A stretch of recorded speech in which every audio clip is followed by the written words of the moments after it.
Hi hello అండి. ఇప్పుడు వచ్చేసి మనము క్యాన్వాస్ నెక్ అనమాట. ఇది ఫ్రంట్ నెక్ అనమాట. రౌండ్ మనం ఎలాగ స్టిచ్ చేస్తామో చూడండి. ఫస్ట్ అయితే నేను క్యాన్వాస్ తీసుకున్నాను. మనం రౌండ్కి ఎంత కావాలో అంత తీసుకొనేసి ఐరన్ చేసుకున్నాను అనమాట. లైనింగ్ మీద పెట్టేసి మనం ఫస్ట్ క్లాత్కి పెట్టేసి క్లాత్ మీద మళ్ళీ క్లాత్ చుట్టూ కుట్టుకోకుండా డైరెక్ట్గా లైనింగ్ పెట్టేసి ఇది క్యాన్వాస్ మీదనే మనం కుట్టు కనుక వేసుకున్నామంటే చాలా ఈజీగా అయిపోతుంది. పని అనేది కొంచెం సులువుగా ఉంటుంది. ఫినిషింగ్గా నీట్గా వస్తుందన్నమాట. నేనైతే కనుక క్యాన్వాస్ చుట్టూ వేసాను అనమాట. క్యాన్వాస్ మీదనే మళ్ళీ జారుకోకుండా కుట్టు ఇంకా ఇలాగ కుట్టేసిన తర్వాత నీట్గా కట్ చేశాను అనమాట. ఇంక ఇప్పుడు వచ్చేసి మనం ఇలాగ ఖర్చులు పెట్టుకోవాలి. రౌండ్గా ఖర్చులు పెట్టినామంటే ఏమవుతుందంటే బాగా రౌండ్ అనేది షేప్ అనేది వస్తుందన్నమాట. షేప్ తిరుగుతుంది, నీట్గా రౌండ్ తిరుగుతుంది. ఇంకా మనం ఖర్చులు పెట్టేసుకున్నాం కదా.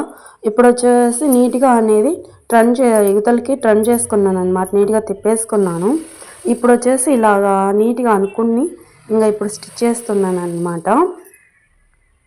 చూడండి, ఇంకా ఇలాగ పెట్టేసి జరుపుకుంటా నీట్గా యువతలది నీట్గా పెట్టేసి కొద్దిగా జరుపుకుంటా మనం కనుక స్టిచ్ చేసుకున్నామంటే కనుక చాలా ఈజీగా అవుతుంది. కొందరికి ఏంటంటే క్యాన్వాస్ నెక్కులు స్టిచ్ చేయాలంటే చాలా భయం వేస్తూ ఉంటుంది అనమాట.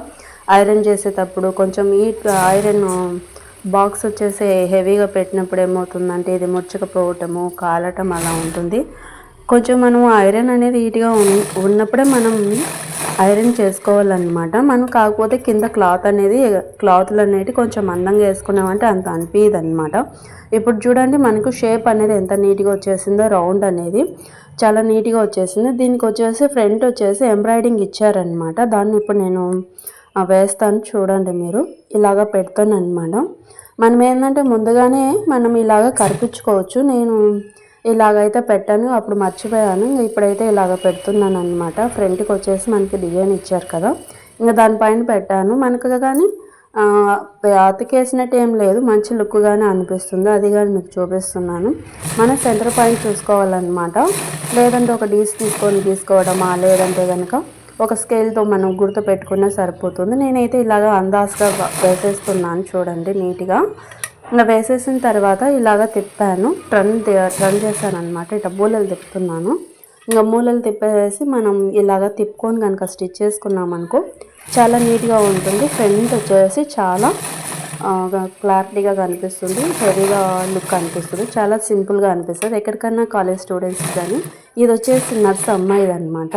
నేను ఇప్పుడు స్టిచ్ చేసేది వచ్చేసి నర్సుది. ఇది ఎలా అంటే కనుక వాళ్ళు మనకి తెలుసు అనమాట. కొంచెం ఆ అమ్మాయి చాలా రోజుల నుంచి మనకు వాడిక, అందుకు ఇలాగైతే స్టిచ్ చేస్తున్నాయి. ఈ వీడియో కనుక నచ్చినట్టయితే లైక్ చేయండి, షేర్ చేయండి, కామెంట్ చేయండి.